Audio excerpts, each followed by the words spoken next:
Jinoyat ishlari bo'yicha Namangan shahar sudi bilan hamkorlikda Namangan shahar ichki ishlar organlari faoliyatini muvofiqlashtirish boshqarmasi jamoat xavfsizligi xizmat probatsiya guruhi hisobida turib, ozodlikdan mahrum qilish bilan bog'liq bo'lmagan jazolarni o'tab kelayotgan nazorat ostidagi shaxslar bilan navbatdagi sayyor sud majlisi o'tkazildi. Uning tafsilotlari navbatdagi lavhamizda o'rin olgan.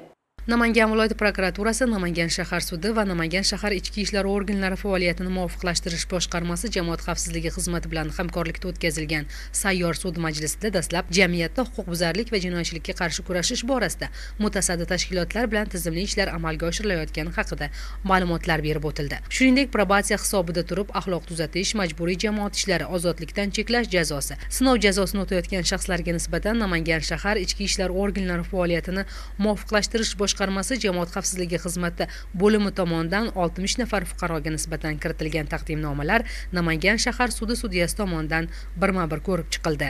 Namangan viloyat prokuraturasi hamda Namangan shahar sudlari ishtirokida sayyor sud majlisi bo'lib o'tdi. Majlisda Namangan shahar probatsiya hisobida turdi.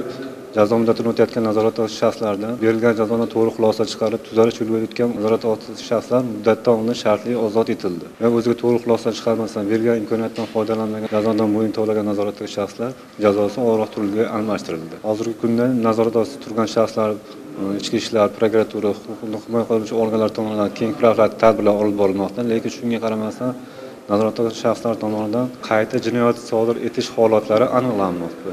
Keng xulosa chiqarish maqsadida nazoratdagi shaxslar bilan profilaktik tadbirlar olib borish yanada jadallashtirilmoqda. Jinoyat ishlari bo'yicha Namangan shahar sudi ish yurituviga Namangan shahar ichki ishlar organlari faoliyatini muvofiqlashtirish boshqarmasi jamoat xavfsizligi xizmati tomonidan kiritilgan taqdimnomalarga asosan probatsiya guruhi hisobida jazo muddatini o'tayotgan va to'g'ri yo'lni tanlab jazoni o'tashga vijdonan yondashgan 53 nafar nazorat ostidagi shaxslar O'zbekiston Respublikasi Jinoyat kodeksining 73-moddasiga asosan jazodan muddatidan oldin shartli ravishda ozod qilindi. 2 nafar ozodlikni cheklash jazosini o'tayotgan nazorat ostidagi shaxslar o'tolmay qolgan ozodlikni cheklash jazolari ozodlikdan mahrum qilish jazosiga almashtirildi.